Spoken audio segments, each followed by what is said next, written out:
In this video, we're going to talk about how to do a big life audit for mid-year. So this is the video for you if you're feeling kind of fuzzy about where you want to go for the rest of the year, what you want to focus on, if you're feeling kind of like, what have I done with my year so far? Or if you just generally want to realign yourself and get back on track. This video is a collaboration with Laura from How to Gist. We love Laura. She makes videos on decluttering, getting your life together. And she is a mom, and I often have moms come onto my channel and it's just like, I'd love to see your content, but from moms. That's what you're going to find. So if that's you, Laura. She's also going to be doing a video on how to do a life audit for mid-year, so you can watch both of our videos back to back. Reset, realign, refresh. Take inventory of self-sabotaging behaviors. So right now you're in a place where you're like, yes, it is time. We're going to create a vision. We're going to set some goals. Before you do that, learn from past you so that you don't keep on living the same life over and over. So maybe when you look back on the past 6 months, you can see that you've been self-sabotaging through procrastination, through avoidance, through not giving it your all. There are literally so many ways that we can self-sabotage. Those little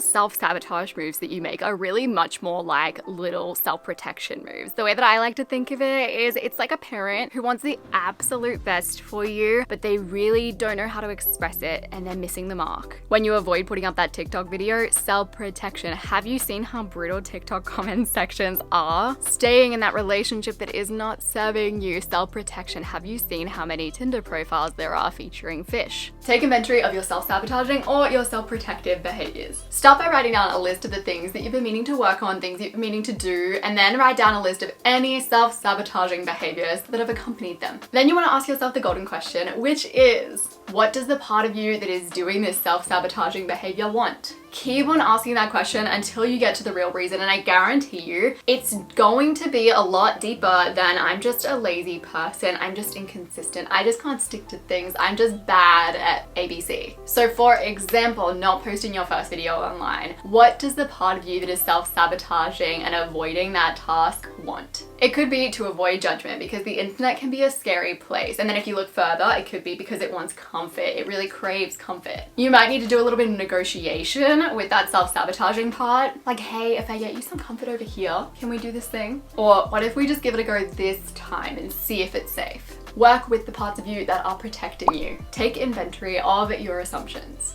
So I like to call limiting beliefs weird assumptions, because that's what they are in my eyes. Like, you've seen some things, heard some things, had some experiences, and made some really weird assumptions based on that. You might have weird assumptions about people. So all people are untrustworthy. You could have weird assumptions about yourself. Like, I am annoying and everyone thinks so. You could also have weird assumptions about the way that life works or the way that things should be. So good parents don't have their own lives, or successful people don't have their own lives. These are all debatable, weird assumptions. To take inventory of your life, take inventory of your weird assumptions. Start by looking at all the different areas of your life. So health, wealth, career, finance, romance. And then ask yourself these questions. What am I assuming is the reason that I am not thriving in this area? What assumptions about myself are holding me back in this area? What assumptions about the way that I should be in this area are holding me back? And what assumptions about the way that life works are holding me back? So once you've done an inventory of your assumptions, you have a big list of your assumptions, that's when you can start turning them inside out. You want to kind of rattle them up, confuse them a little. You want to get a little obsessed with proving these assumptions wrong. And the thing is that if we want to, we can usually convince ourselves of whatever we want. And you can see that in the world today. People have convinced themselves of pretty crazy things. We can delude ourselves. So you are absolutely capable of convincing yourself that these assumptions are off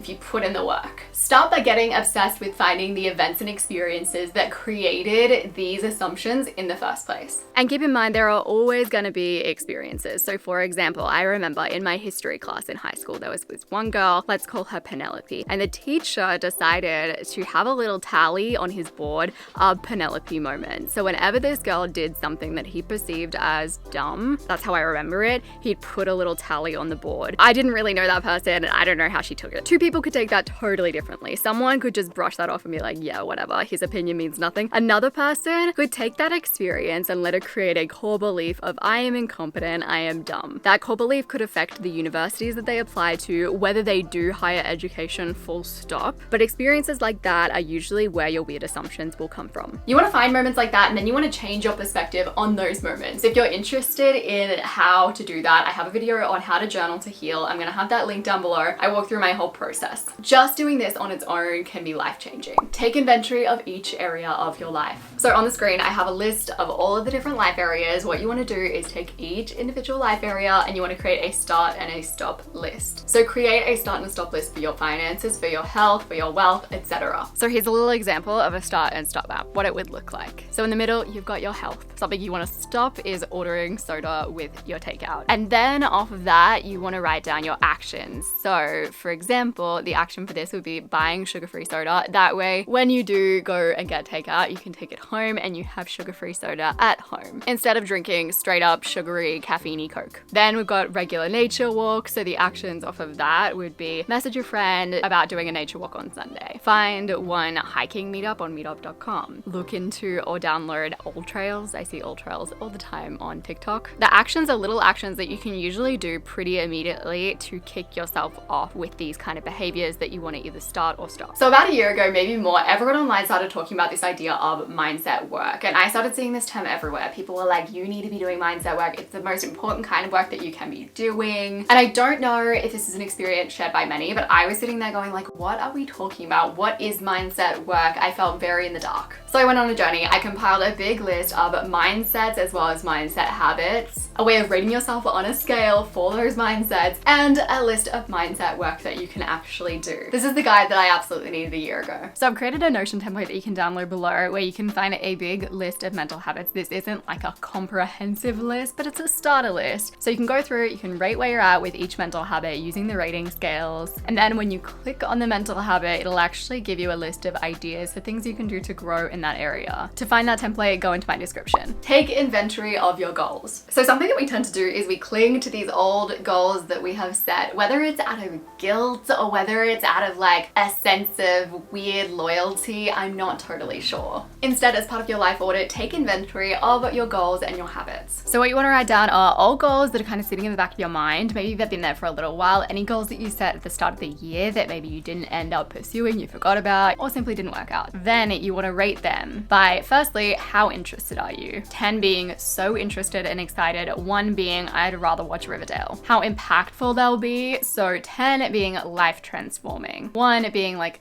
and how much confidence you have that you'll stick to them. So 10 being, yep, I could for sure do that. I've done something like it before. 1 being, it's gonna take a lot of momentum and identity shifting to get me there. So you want to use those ratings to decide on the goals that you want to work on for the next quarter. I always recommend picking just 3 goals and sticking to those 3 goals each quarter. And if you're at the stage where you're like, I really need to do a deep dive, I need more when it comes to goal setting, I have a whole video called How to Design Your Goals. It's very, very in-depth. If you're really interested in a deep dive, it's going to be really helpful for you. I'll have a link down below. Take inventory of your routines. So if you watch my video on how to create a life-changing morning routine, you'll know that I don't really believe in copying that girl routines. Getting a list of habits of successful people to compile your afternoon routine habits, or even designing your routines based on the best version of yourself. I base my routines off who I am right now and what I care about right now. And who we are, what we care about, our priorities, they change. And as they change, our routine should change too. That's something that took me a really long time to accept. I always used to think that your routines needed to be really rigid, and that was a sign of a self-disciplined person. Now I'm much more of the mindset that the more that you embrace flexibility, the more likely you are to actually stick to your routines and achieve your goals. So as part of taking inventory of your life, write down a list of any of the routines that you have in your life or that you try to have in your life. So that could be, for me, my morning routine, afternoon routine, weekly, monthly, quarterly planning routine. You might have a Sunday gist routine, a workout routine, a meal prep routine. Write down any routines in your life. Then you want to revisit them, and maybe you're not keeping up with them, and that is absolutely fine. This is your chance to have self-compassion, give yourself grace, and ask, how can I do a bare minimum version of this routine? What are the essential parts of this routine that I'd love to try and do? How can I make this routine more exciting for me to do? If you do want to take inventory of your routines, I have a video called How to Create a Life-Changing Morning Routine, and also How to Create a Life-Changing Weekly Planning Routine. If you are in the life audit mindset, you are getting your life together, watch Laura from How to Gist video on how to do a life audit. It's going to be linked on the screen as well as down below. I appreciate you so much, and I will see you soon.